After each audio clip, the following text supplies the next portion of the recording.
Hey guys, this will be video 7 for the how to design and build a custom guitar using StewMac templates. And if you're not familiar with what I'm talking about, or if you just tripped up on the series, if you go to the video number 1, I go into some really in-depth conversation about the templates that originally I had used when I was building Les Paul replicas. And then I started, uh, I had already built some flying V's and stuff like that. But I had never built the Explorer, and so that prompted me to find the plans from Electric Herald for the '58 Explorer replica, and I just started building those things. And this is a really fun guitar to build. It's not easy, but it's not difficult once you get your head around everything. All I'm going to cover in this video is the fretboard, how to cut your own fretboard, and how to glue it to the neck. And it's really awesome because I'm at a point now where I'm kind of on cruise control. In case I forget, and James, I'm sure you're watching the video because I just sent you a message back where I just got your text and I was about to press record, but it was weird. I was getting ready to spray it, and all of a sudden it hit me. I was like, oh my God, I'm getting really low on my lacquer. And this neck, once I glue the fretboard on, I'm actually going to have to do a lot of shaping and sanding, rolling all of this over. So every bit of the spray work that I do, I would be sanding, well, probably even the thickness. I would be assessing, reshaping the thickness and the profiles. So everything that I would have primed or painted basically would have been sanded off. And I can't risk running low on the lacquer. I mean, if I had to, I could run over to Birmingham and get some clear, but that's why I didn't spray the lacquer. So let me back up, get back on point. And again, we're going to be talking about just the fretboard and moving in that direction. So let's do just that. Let me pause and get another board I forgot to put on the table, and then we'll go from there. Okay, we'll dive back in. I'll do a bit of a flyby on the fretboard. It's ready to glue down, and very happy with it. I got really lucky. The Stuart McDonald got the frets in just rocket fast. I went ahead and ordered 2 sets as well, so they came in Friday around 3 o'clock or something like that. So I was able to get these epoxied in Friday night. And I think today is Saturday. Yeah, it should be because it was. I've been working on it every day. So I think today is Saturday. So all that to say this, I just pulled this off the router station. I just did all that radius work. So we got a 12-inch radius, which is historically accurate for the the Gibson product and the Gretsch, and probably a few others. I don't know if Fender ever does. I don't know if they do a 12-inch radius. I think Paul Reed Smith might, but I know the Paul Reed Smith scale is a 25-inch scale.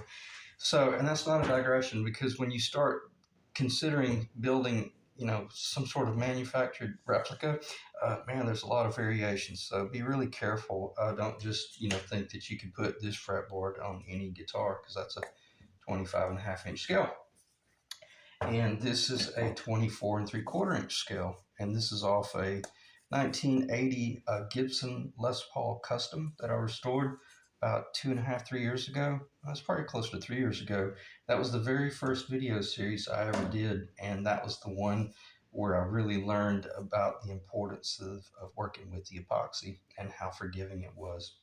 And anyway, so I did a bit of a flyby. I talked about why I have not painted the neck yet, because I don't want to. There's no sense in wasting the material, because until I had this glued down, atop the neck. Well, I'll get that flying V. Until I get this glued down, I'm going to put this at the 19th fret location, because that's where it would be.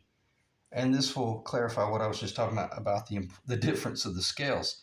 Okay, so that's the 19th fret location. This is a 25.5-inch scale fretboard. Okay, So you see, there is nowhere for a Floyd Rose on this guitar, let alone any nut.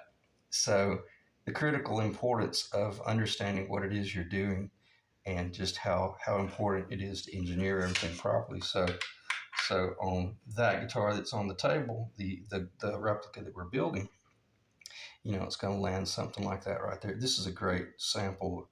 I may not even finish this Flying V because this is such an incredible little sample to show for building, for doing videos, that you can see how everything starts coming together. Now you could go ahead and glue the fretboard onto your neck lower at this point and go ahead and install the frets, level them, polish them, put this in a jig where you're able to mess around with a truss rod a little bit and things like that, and completely finish the neck 100%. And you could sell that neck, or to a client that's, say, in Sweden. And I've done that before, not to Sweden, but it went to the UK for a guy. I built a neck for, and it was amazing. He gave me all the critical dimensions. I built the neck. He received it, and just with minimal shape work, he was able to install it. So it's a pretty good business, as where good business model is what I'm saying when you're doing that type of stuff. So anyway, that'll give you an idea. Let's find the 19th fret location. It's right there. So 19, 18, 17. This is almost like a Les Paul. It almost gets you back to the 16th fret location. So scale is very critical. It's extremely important.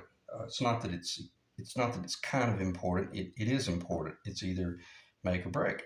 So, but the reason I wanted to show this sample is because what I was talking about from a standpoint of doing the finish work on that neck, once you glue this down, now you're going to be coming in and you're going to be rolling this.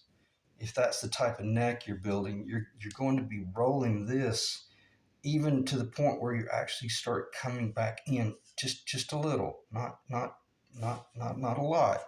You're obviously not going to be doing any of that with a machine, like trying to route it round or anything, any of that crap. But it's called a rolled neck. And it's kind of comical that all these people are talking about, oh yes, it's a rolled C shape. And BS, it's a jazz neck. They've been building that neck since the 30s and the 40s on the big L5s. And Gibson is probably the ones that started it, where they were rolling the neck in for the jazz player, because the jazz player is doing a lot of chords and like doing the jump blues and stuff like that. And they didn't want a sharp profile. They wanted it real nice and rolled because it was very comfortable doing all the chord work, and shapes, because everything about playing jazz was shapes. Whereas the classical, and meaning that sometimes your thumb's way up here and you want to wrap around and catch that low E, you know. But and this is critical. I'm not digressing at all. And if you don't have a real comfortable roll, it hurts your thumb. Reaching around that sharp corner. So rolled on the top, rolled on the bottom, great for chord work, jump, jazz, blues, and all that funky stuff. But like the classical guitars, they have they're taught, to plant their thumb somewhere in that area and do very articulate, note work, you know. So just what it is. So it's amazing, the style that you're playing dictates how you build the neck. Okay, so we'll be rolling that neck, so there's no sense in painting it until I get it shaped and everything, and even the frets will even be on it. So I say all that to say this. Now the operation that the order of operations that I'm gonna be following is the paint work will be the very last thing. Okay, so all right, so let's talk about how we did this. Let's say you had that right there, and I would say if that's all you had and you've never done this before, I'd say that's a mistake. I think, again, I clarified in the last video, you really can't justify building your own neck out of just raw material unless you've been doing it a long time and you've got some very choice wood that you're working with. Then it's justifiable. But because you can buy these fretboards from so many suppliers, so affordable, it's almost a giveaway. And and they're all CNC made. I can't think of the other company, but I typically always use Stewart McDonald and have had exceptional uh, history with them. This being a 25 and a half inch scale, it's already radius 12 inches. I could have ordered this with a compound radius, a tighter radius for like, I probably could have gotten it in like a 9-inch radius for the vintage Fender type, because the 25 and a half inch scale is kind of known as the Fender scale.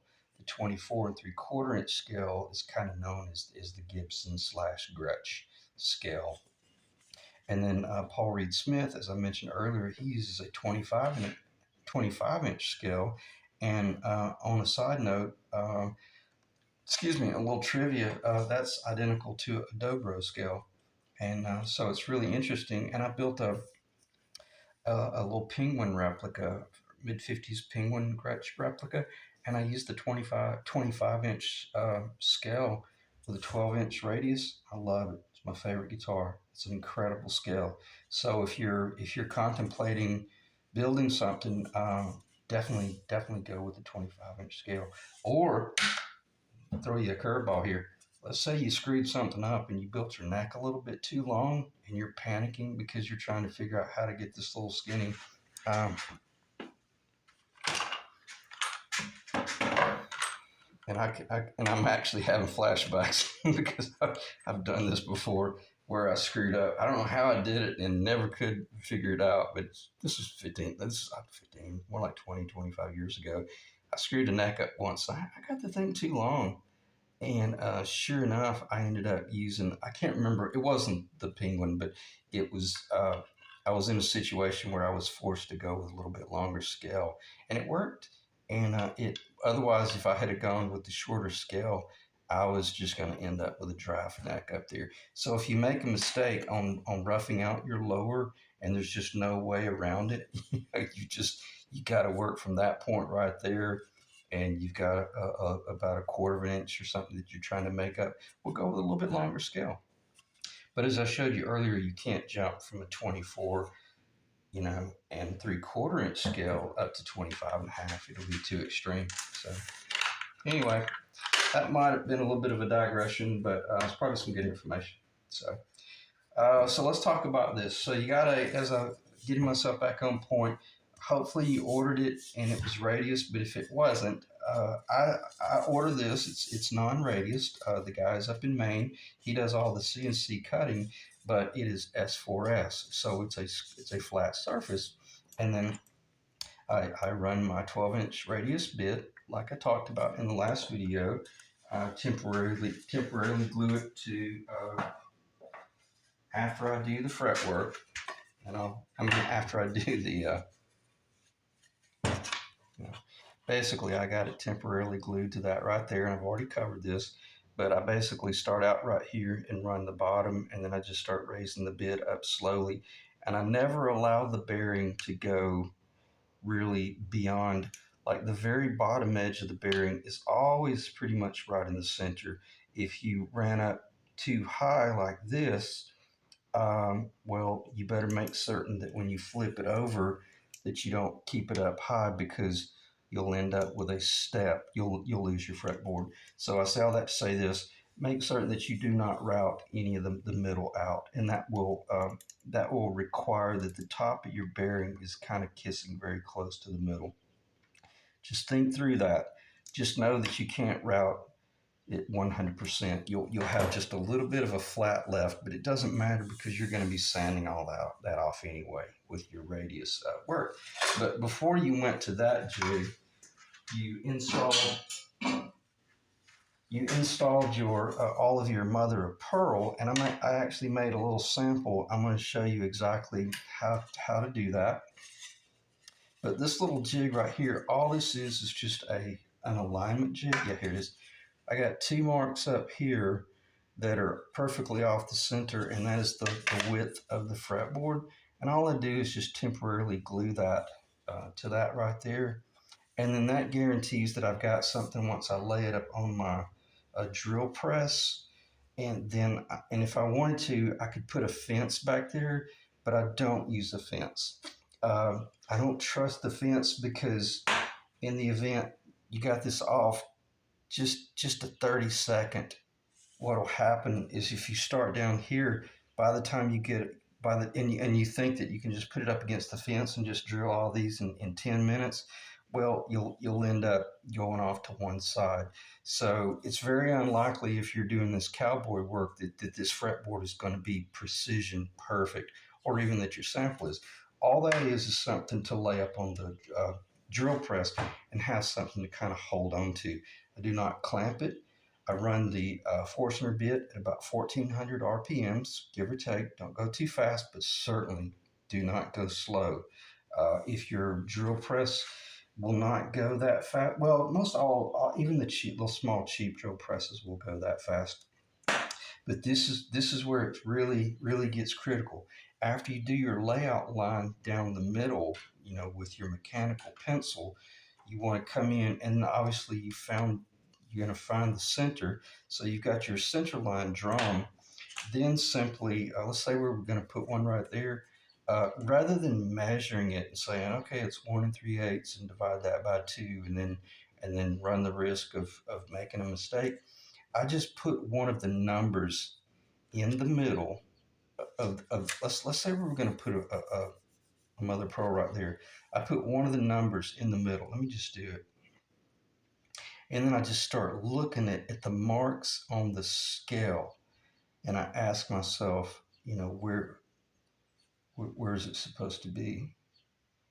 And basically, this one would be um, roughly. I'm going to call that like just one or zero, and I'm going to say, okay, I need to go over to the left 11/16, then I need to go over to the right 11/16, and then I start sliding that, and then once I find that 0 point, then I just make a mark, and then I ask myself, does it look centered? And if it's wrong, your eye will tell you, and then you're going to want to take a little pick tool and just put an indentation perfectly in the center.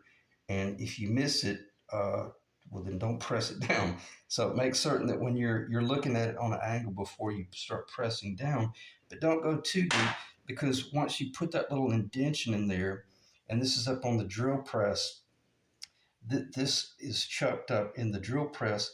Then all you have, and you want your drill press, you want the bottom of the bit to be probably, no, actually a little bit higher than that, because you're going to need to do a little trickery here in a minute. Okay, you're going to want the bottom of that Forstner bit to be about a half inch above the material you're working with, because once you drill, you're just freehanding this, and you want to be able to slide your pearl over there and check the depth. Okay, so don't get your drill bit up too high. Don't try to clamp all this, because odds are you'll screw something up. But just with this drill bit hanging down, slide your fretboard up under there, and then lift it up, and watch the point on your Forstner bit, find that location. Then with your left hand holding it up against the Forstner bit, now reach up with your right hand. The drill's not running. Now reach up with your right hand and just slowly push the drill chuck down until it kind of beds, and then make certain you didn't get it off, and then you can let off. Then turn your drill press on, and then just come down and kiss it with the tip, and then just go just enough to make certain that the tip is cutting in the middle. You're freehanding every bit of this. You're not clamping anything. And if there's something wrong, stop, start over, and do the whole process over. But if you do a little kiss cut and you see the tip of that bit begin to make a little perfect circle and everything looks great, go ahead and kiss it, uh, so that the whole Forstner bit, that's a 1/4 inch Forstner bit, so that you actually relieve just the surface. And again, if you screwed up, stop before you go too far. But if you drill a hole in it, you're gonna find out just how good you are at doing repair. But go ahead and do that cut, and then that's what it should look like after it's said and done.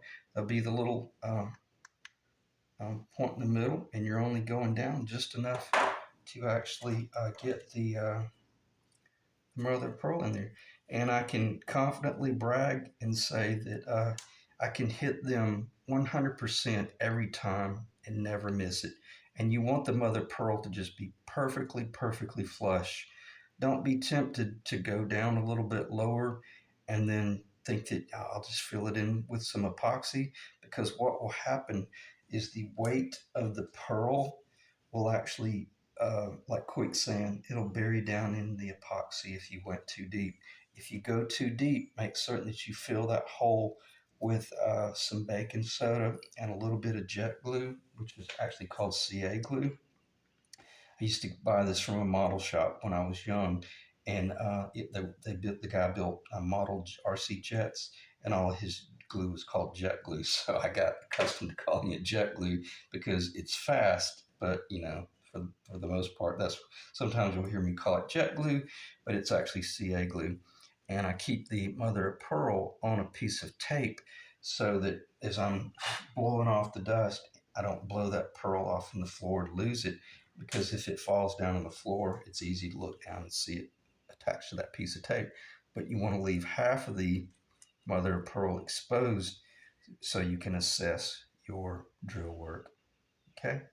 So everything I just talked about is just off the cuff, but anyone who's ever worked with a drill press has probably done things like this, and you've noticed that a lot of times it's easier to just do stuff freehand, because you can, just by leaning down, you can look at that bit on the corner, or you can turn the chuck a little bit and have your light behind it showing so that you can watch the tip of that Forstner bit just be perfectly in location. But if you go ahead and put that little indention in it, and you put that up there, and you find that location, once it drops into that location, then you know to just keep pressure up against the bit as you push it down, and you should be ready to pull the trigger on the drill press. Okay. So that took a little bit longer to explain than I expected, but I don't think I digressed there, because I did talk about the importance of just trusting your pencil line, and after you draw that pencil line, make sure it's right, because believe it or not, about 6 months ago, I almost screwed up a fretboard where I drew the pencil line and I drilled. I think I drilled the number 3, and sure enough, man, I was off about a 16th of an inch. And somehow or another, I had not drilled all of them, but I just drilled that one. And I did. I had to do a little bit of repair work around it. And it might have been on that guitar right there, because I know it wasn't for a client. Because if it had been for a client, I always tell my client, look, hey man, I screwed something up. There's a little repair right there. So are you cool with that, or are you not? Because, and this is not a digression. This is critically important. Um, and it was really cool because Tom Bukovac visits Gruen a lot, and the guy at Gruen. No, this was at Joe Glazer. The guy was talking about he was restoring an old Gibson something. We'll say it was an acoustic, but it was so torn up that he actually came in and razor knifed out a whole section, and somehow or another had some wood, and he glued it back in, and then did some faux grain work, and then he was able to do his mother of pearl dot repair, and Tom couldn't find the repair. And it was so cool because I nearly came out of my seat. I was like, oh my god, that is so cool. I've never heard anybody say that, but I've done that probably 30 different times, where I either screwed something up, or I bought an old neck that had been butchered, and I would actually, you could actually come in and remove material from the backside if you'd had just the fretboard, and glue it in to the top side, as long as you keep the grains, the orientation in order, and then you can do that work, and then uh, even you yourself, you won't be able to find it later on, because it was from the same species, the same board, the same orientation of the grain, and it's amazing what you can do. But you don't want to have to do that if you're building your brand new neck, And so the reason I brought that up was if something had have happened and I missed it by like an enormous amount, then yeah, I very well might have just come in and cut out a whole slot and then cut off a little flat and glued that in, and then you would have never known because it would have been the same orientation and it would have worked. Okay, had to be careful if that's on a real heavily figured board though, because that kind of stuff will show up. So those are some of the war stories. So let me check the time. 25 minutes? Yeah. 25 minutes of extremely important information. So we talked about easing into the radius. Don't think that that's going to be the finished fretboard. All it is the rough machined radius. You always cross the finish line with your sandpaper, and that's typically like a 400 grit. 220 to 400 grit is your how you cross the finish line. But this is ready to be glued down. And what I did, in case I forget, I took a small wire brush, just like your little auto shop or either your big box wire brush, and I wire brushed the grain, and then vacuumed it or dust brushed it off. You wire brush the grain here, and then if you're immediately about to glue it down with Titebond, well, then you could wet that with a moist rag. And if you had to, you could take a heat gun and just, excuse me, don't melt it. You could warp the thing if you got in trouble, and certainly don't rinse. You don't want this saturated with water. But I like doing the sand work, opening the grain, and then cleaning it with lacquer thinner. A very clean paper towel and lacquer thinner. It'll really wash out any of the nasty dust. It'll immediately open up the grain, and just within 30 seconds, it's dry as a bone. And if they're, this is so important. A lot of the exotic woods have a lot of natural oils in them, and you've got to get that oil off of the surface at a minimum. And by doing all the heavy wire brushing, well, enough to open up the grain. Don't go too crazy on the sides because this is the finished fretboard right here. What you see, that line right there, that's going to be the finished fretboard. And if you lose that line somehow or another, like if you drop this and it gets dinged, you better repair it because it's going to be a hell of a lot easier to repair it right here. Or like if you were doing some cut work with a table saw and it tore out really bad, well, you're about to find out how patient you are because you're going to have to come in and repair wherever it tore out, because if you don't, it will reveal itself. Because as I just demonstrated with this neck right here, that's pretty much the finished guitar. And if you had, I don't have to explain that. If you had any sort of tear out, it's going to be a heck of a lot easier to repair it right here and before you glue it down, other than discovering that there's a divot right there after it's all said and done. And don't get lazy and think, well, I'll just come in somehow or another and do some sort of little half moon repair or something. It doesn't work. It doesn't work. So again, that ought to reveal to you that it's going to be a beautiful, beautiful neck. And the cool thing about this one is it's painted black. So if you did screw up real bad, all the more reason to just paint your guitar. Okay. So again, I really recommend the first few guitars you build at a minimum be paint grade. Not because you're not any good, but just because crap happens. It's so much more forgiving when you're painting it. Or if you're doing like binding, binding will cover a multitude of sins. But I'm of the school of thought, if I pick up a guitar, especially like if it's a body and it's all clear or natural, or I pick up a guitar with a neck like this right here, the craftsmanship has to be far superior on a neck without binding than one with binding.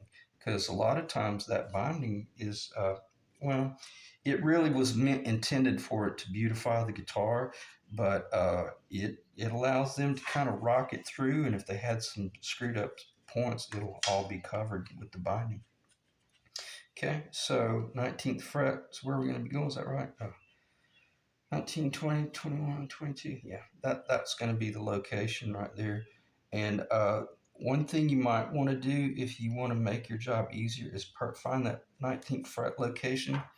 And you wouldn't want to cut off right here, but you could go ahead and anticipate the pickup ring a shelf, and you could go ahead and put this on your miter saw if you felt safe and cut out, about 70% so that once you start doing your route work, it's real easy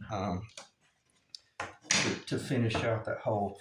I've done it so many times. It's just easier for me to just leave the tenon in there and then just route it in place.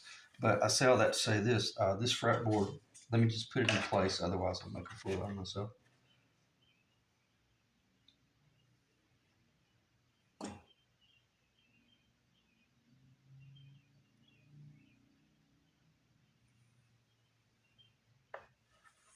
Okay, that is exactly how the light would be on the other side. Let me see if I can. I turn it upside down.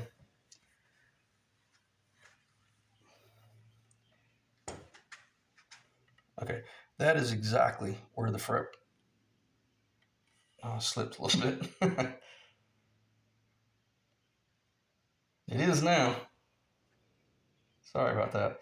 But this is really important because this is something, if you don't process through it, you'll get yourself in trouble. See that little shelf where the tenon is hanging out?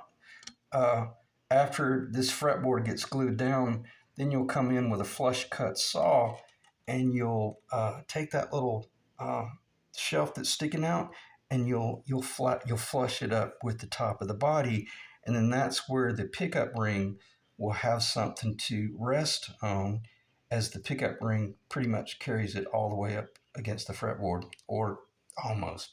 Visually, it looks like it's touching, but typically I could slide a piece of paper in between them. So that's what it should look like after it's glued. And I'm not going to be able to look at the camera.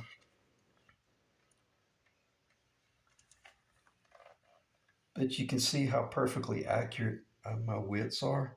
And that's what I meant by in the last video. There is no alignment to be considered. All I have to do is just put this perfectly on the edge here.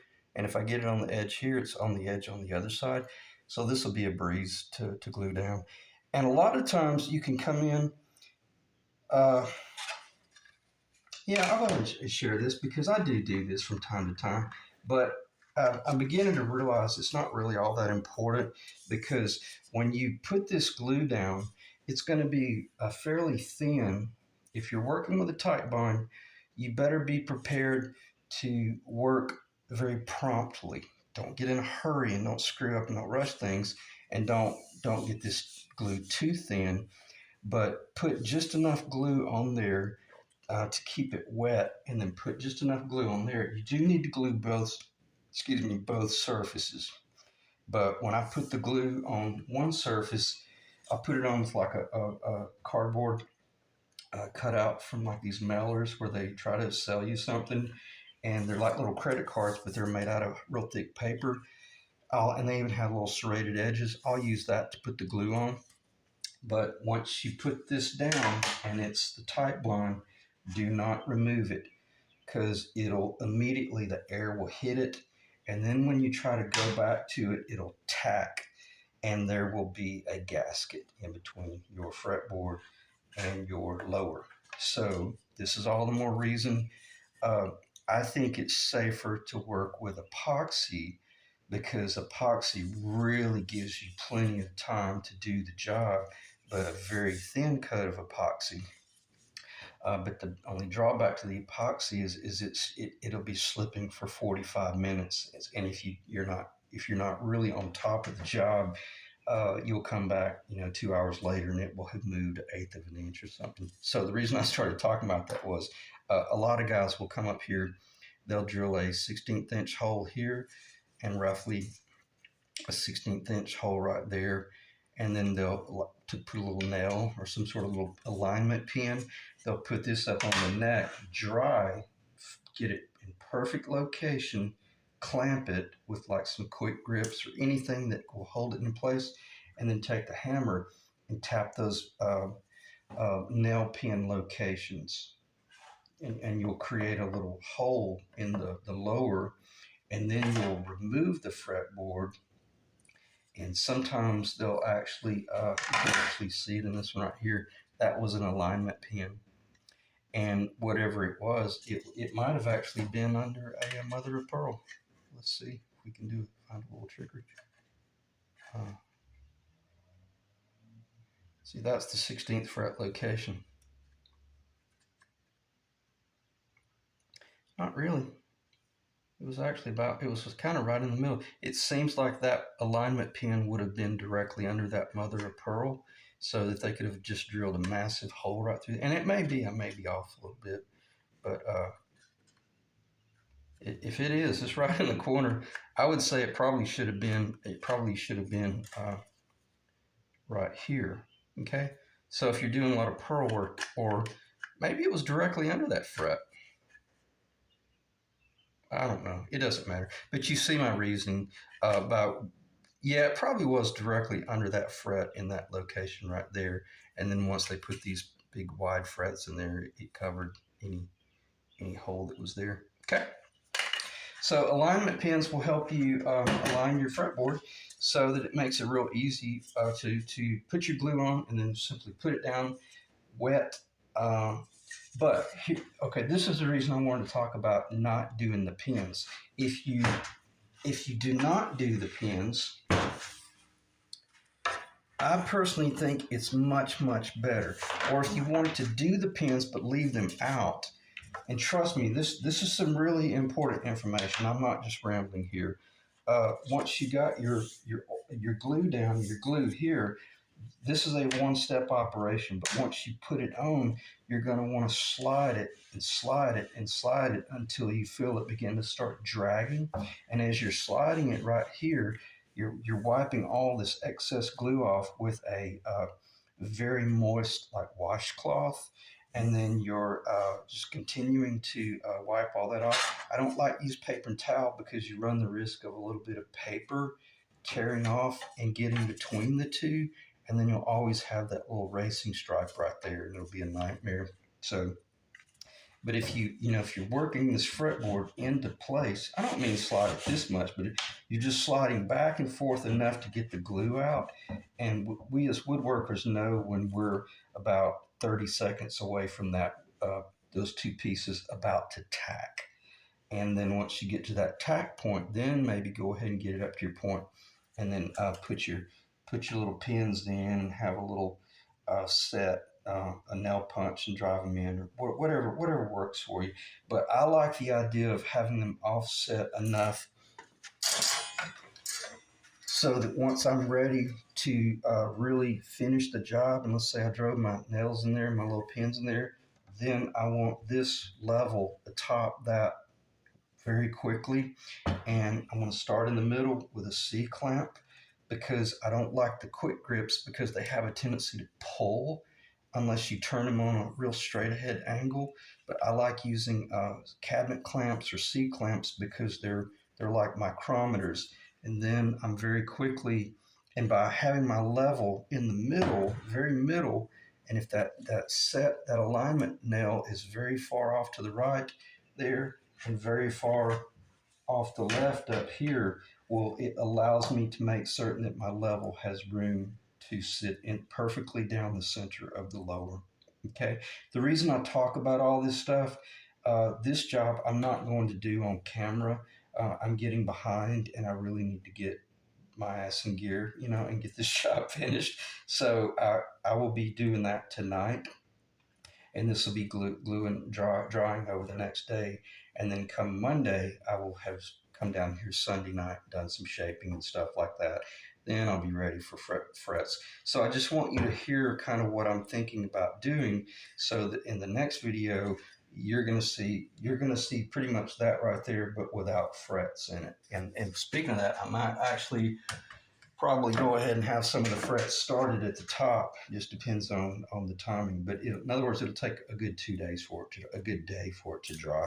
Okay, check the time.